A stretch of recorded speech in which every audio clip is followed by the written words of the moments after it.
As a busy girl, I know how overwhelming it can be to balance work, life, and everything in between. I have been there and it can feel completely chaotic. But thanks to Notion, which I started using a few months ago, it's been a real game changer for me. It has helped me stay organized and stop feeling overwhelmed. So, in this video, I'm going to share how I use this powerful tool. And by the way, it's completely free to organize every part of my life. So, without further ado, let's dive in. So, first, what is Notion? This is an all in one productivity and organization tool. This tool is highly effective in note taking, planning, and organizing. You can use this tool for personal organization, managing your projects, organizing your work, creating tasks, and creating systems to give structure to your work. So now let's quickly jump into my computer screen to show you my Notion dashboard. And definitely I don't take credit for the whole dashboard I made because I watched several Notion tutorials on YouTube, got the idea from there, and created my Notion dashboard as per my preference. So I'm currently using this dashboard to organize every aspect of my life to give it some structure. And this is how it looks. This is a GIF cover image that I really like. And this is another GIF that I have saved as the icon of this page. I'm a big fan of using GIFs as my Notion cover and icon as they look really nice. So now let me show you the things that are in my dashboard. So if you go to the left, there's a sticky note for reminder, which is usually a quote I'm loving currently. I can change it from here by selecting this. And below there is again a GIF that I have added and a photo to customize this page. This feels really personalized and nice to me. And if you go to the right hand side, then you will notice that if I click this toggle button, it will show you the hyperlinks of this page. And this is basically the table of contents of this page. I have added to this page because I also use Notion mobile application. And when we go to the app, the Notion page will become a very long page in the mobile app. So it helps to quickly jump to the section that I want. So on the right hand, you will see this widget of calendar, which I customized in the widget box application. You can check out this application. Some of the widgets are absolutely free there. For example, you can see that there are clock widget, analog clock, digital clock. If you want to add, you can also add weather with a widget. And there is also calendar, which I used for my Notion page. From here, you can customize the color to match the aesthetics and style of your page. So now let me show you the first section of this Notion dashboard, which is quick links. So under this quick links section, I have added the most important pages that I use almost on daily basis. So let me show you one by one. First is my second brand. So let's open it in a new tab. Okay. So again, I have customized the icon and cover of this page. I have also added an image here to match my aesthetics. Now on the right hand side, there is a table of contents section. So let me show you what it is. Now, if I click this watch section, there is a whole database of my watch list. And the watch list is organized by categories. Then comes the tags to organize them even further. Most of this watch list are YouTube videos, definitely. And I have also made customized views for my convenience. Like in this up next view, I have further customized the view by grouping the categories. As you can see that there is content creation and all of these are related to content creation. Then comes leisure. So all of these videos underneath come to the leisure category and so on. The concept is basically when I'm in the leisure mode, when I want to watch something in leisure mode, then I can pick anything from here and start watching. Okay, so next to this, if I click this all view, then there are everything that I already have watched or have to watch. Now, will I go to this database again? Probably not.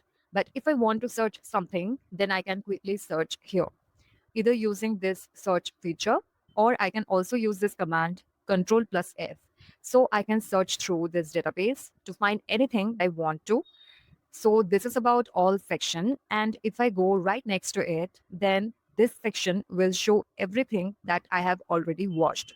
So I can quickly go through them if I need to. Of course, I will not go through this database one by one because that's too time consuming and unnecessary. And similarly, if I go to the read section, The idea is basically the same as I showed you for the watch section, but here the platforms will be blog or PDF because they are for reading. And now let me show you how these things work. So if I click this new button, I put the title of the video here, and then I will add the tag category.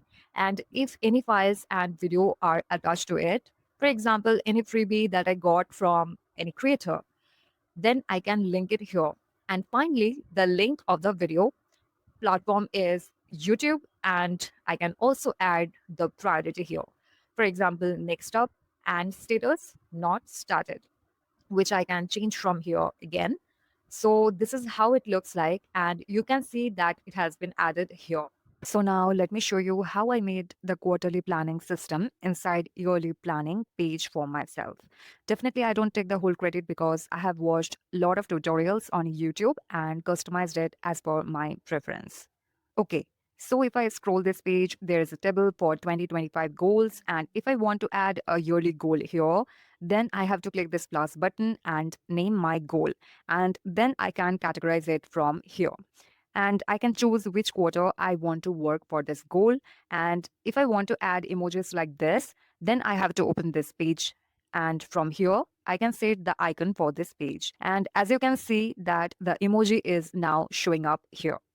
Now, let me show you the quarterly planning page. So this is the Q2 planning page. And now as you can see that the goal I created in the previous step is showing here. If I want to add any other goal that I want to achieve in quarter two, then I can add it from here. I have to click it, I can name the goal, add the icon, and from here I can select the type and it's done. So as you can see that these two goals are showing up here. And the next section is action steps. So the idea here is basically breaking down the big goal into small action steps so that we can take the action and achieve the goal. So here, as you can see that as it's Q2, the months popping up here are April, May, and June. And I can add any action step here. So if I want to add action step 1 for this month, April, then I will create this new page and name it as action step 1. Now let's open this page. And now from here, I can select the 2025 goal to which the action step belongs to. So if I click here, it will show up all the goals I already created for 2025. I can link it from here. And I can also create a new goal from here. As you can see that here is written that create a new goal. Similarly, if I decide to do a particular action step in this month, May, then I can again create this new page under this month, May, write the action step here, and I can add the relevant goal here by clicking this plus button to link this page, and it's done. Now, let me show you another thing. Let's open the full page, and now if I click this template, then it will show something like this. Now, the idea is breaking down this action step further into small micro tasks. So, let me show you how this works. If I create this new page, I can add a micro task related to this action step. As you can see that I have customized this table such that if I create this micro task, then the relevant action step gets automatically linked to this. And now from here, I can select the priority when it should be done. And then comes the deadline. And then if I want to add the 2025 goal, then I can link it from here. So I have linked to this goal, and similarly, I can keep a deadline if it's applicable, and if it's not, I can simply keep this blank. And now for this, I have selected the goal. And now it's done. So let's get back to this page. So now if I scroll down, it will show all the micro tasks. The idea here is to jot down the goals first, then break it down into further action steps, and then breaking each action step into micro tasks. And as you can see that the task I just added showing up here in the list. So from here, I can easily see all the micro tasks I have added for all action steps. And this table is filtered such way that here only the task allotted to Q2 will show up because this page is for Q2 planning. And if I scroll down, there is a quarterly reflection section where I have jotted down some of the journaling prompts that I need to fill up after the quarter is over. Okay, so this is how I made this quarterly planning page. These are all for quarterly planning, but for day to day tasks, I need to organize them even further and I have to choose what to do first.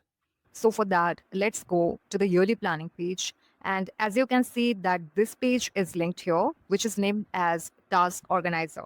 So if I click this, then it will open like this. And I have kept this cute and clean. Now let me explain the concept of this page.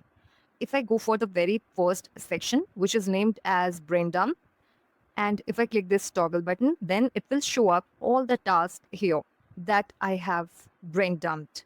And if I add a new task, let's click new and add a task here. Okay, so I have created this task. Now I can select the priority of the task. And if I want to set a deadline for this task, I can select from here. There are also some other fields that I can set up from here. For example, 2025 goal and these things. Now, if I click this captured, then it will go to the proper place as I had tagged it ASAP. So it will go to this quarter's top priorities. And as you can see that here, this task is showing. Again, if I click this view and I add task 2, and let's add the priority next up. And now if I click this checkbox captured, then it will show in the upcoming section. As you can see that here is this task showing up in this section. Basically in the upcoming section, there are the next up tasks and done means obviously the completed tasks. And there are also routine tasks that I want to do regularly. Okay, so now here are this quarter's top priorities. Now, if I scroll down, then on the left, there is this month's highlights. Now, on the top, there are the top three priorities ideally. And next, I have added this divider to separate other tasks that are also my priorities this month. On the right, there is the same calendar widget that I showed in my dashboard. And below, there is a little cute gif of this pup. Now, if I scroll down on the left, there is again the highlight section for this week. So the idea is breaking down this month's highlights or top priority tasks into this week's highlights. So I jot down this week's top priority task here, like this section of month's highlights. I've also added a divider here to separate the most important three tasks from the other tasks. Below that, there is another page called archived tasks, which I created recently to keep the completed tasks if I need for any reason. Just to see maybe the progress or for any reason, then I can go back to this page. Now, on the right hand side, there is a sticky note, which is usually kind of self reminder quote. And there is another section where I like to write down today's highlights. That means today's top priorities. Just like the monthly highlights and the weekly highlights, ideally, I want to jot down the top three priorities above the divider. And below that, I jot down the other priorities or the things I want to do today. Now, let's go back to my dashboard again. I just showed you how my task organizer page looks like. Here, I have added this page link for quick reference so that I can quickly jump to this page. And next comes my journaling space. This is basically a simple Notion template that I created for myself for simple journaling. So this is how this page looks like. Here is a sticky note, which I can change if I want to.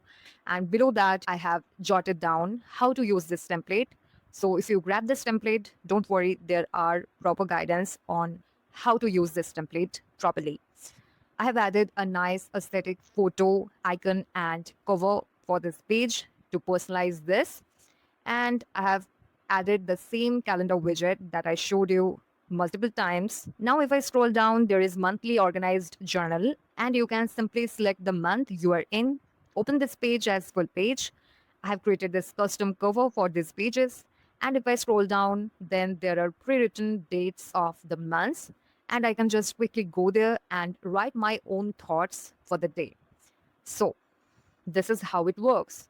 And by the way, if you want this Notion template for digital journaling, I will link it below in the description box and it's completely free to get this. You can just sign up and get this exact Notion template I use for journaling. And on the top left, there is the guide on how to use this template properly. So you don't need to worry. Everything is there. You can just download your copy now. So now let's go back to dashboard again. Now I have gone through this quick links section. And on the right here, there is the content creation hub where I manage my content creation. So if I click this link, it will show everything related to my content creation. There are all the social media platform pages where I plan and create content. And now let me quickly show you my YouTube page. And this is how it looks like. For the sake of this video, I will not go over the details of this page. I will just show you what's inside in brief. So on the top, as you can see, that there are some essentials for YouTube, some ChatGPT prompts, B-roll library, and also scheduling center. And below that, there comes the workflow for YouTube video creation, which I have to go through for each content piece. There is long form, there is short form, community post, and there is also a YouTube calendar. From there, I can have a quick bird's eye view. And now, if I go back to this page, there are other social media platforms where I create content. And this is the product page where I plan my freebies and paid product ideas, which I want to keep private. And there is also an inspiration page where I jot down the ideas from other creators I like, which I prefer not to show for privacy. And next is the affiliate programs page, where I want to jot down the links and the product in a simple table view. And below that, there is a master content calendar from where I can have a bird's eye view for every content piece on any platform that's going to be published. So this is just a calendar view of all the content pieces that I created or planning to create. And below all of this, I have created a separate section because YouTube videos are the primary content pieces for me now. So in this section, I can see a list view of all the content pieces that I'm currently working on. So yeah, this is how this page looks like. Now, if I go back to my dashboard, there is another page called links below this content magic page. If I click it, then it's a very simple page. I have just written down my social media handle links here. On the right hand side, there are some other links that I go through often. The first one is planning content creation, which I prefer not to show because this one is based on a paid product from a creator. Next to it is the WordPress login link, and below that is the Kit login link, which was formerly known as ConvertKit, the email marketing software I use. So now I have covered these two sections in my Notion dashboard. Now, if I scroll down, there is the personal hub section. The first one is the self-care space, and this is how it looks like. So now let me show you one by one. The first one is reflections with habit tracker, where I reflect weekly. And if I open this page, there is a daily habit tracker, the habits that I want to track. Next to that, there is a Sunday reflection page, some simple journaling prompts that I want to go through every Sunday. And below that, there is a whole bunch of activities that I want to do on Sundays or on the days I'm not working, because otherwise I'm most likely to waste the day not using it properly. So I have just written them down to remind me the activities that I like to do when I'm not working. Now, below it, this is the journaling space I showed you previously. And here are some other journaling prompts and my favorite self-care activities when I don't want to use my screen. And next to it is a personal care section where I have written down skincare, hair care, and have just jotted down simply the current concerns and some action steps that I want to take. Below, it's the routine activities that I want to do in my daytime. And here are the daytime activities that I have jotted down. And here are the evening activities that I want to do. So now let's go back to my dashboard again. And the next page is my dreams page, where I collect all the dreams, anything small and big dreams, just like a vision board. I want to jot them down here. Here is also some journaling prompts. Here is my vision board. So let me show you my vision board. So at the top, there is the health vision that I want to be. Then comes the career vision, the relationship vision, And these are some of the photos that I just randomly collected from Pinterest to create my vision board. I don't know will it work or not because this is the very first time I have created a vision board. And the next page I have here is health. And if I go there, this will open up like this. And here I have just written down that what I'm currently doing and what I want to do to have some clear idea about what path should I follow to do the things that I really want to do. Okay, now if I go back, there is a recipe page where I jot down the recipes from here and there because I love cooking. This is a simple table view of the recipes. There are links for whom. Is it for us or is it for our furry baby? Then comes the tags when I want to try it out, the link of the recipe, and if it's done or not. Should I try it again or not? And if I want to note down anything. So, this is all about this recipes page. Coming to my dashboard again, and next to there is the wishlist page, which I created a few days back. And here I just want to write down the product name and some simple tags to categorize the things and the buying link there. And this way I can stop impulse buying. So I can decide it later whether I should buy it or not. Or maybe this is not the right time to buy that thing. So I just want to keep my wish list here so that when I'm in the buying zone, then I can pick it up from here. I don't know whether it will work or not. I'm just experimenting with this page. Okay. And next is this budget tracker, which I don't use much or very strictly. This is a simple budget tracker that I created recently to track my expenses related to my content creation work. I will be just jotting down the things related to this, but you can do it for your personal and work life both. So, yeah, this is how my Notion dashboard looks like. And I hope you got the idea of how to organize your work life and personal life using this simple yet very powerful tool to organize everything, to clear your mind, to have some clarity, and by the way, which was completely free to use. Hope you found this video helpful. If you are into creating systems and organizing your life, then you are going to love this video where I will guide you through the simplest Notion tutorial to get started with this amazing tool. So thanks for watching and I will see you in the next one.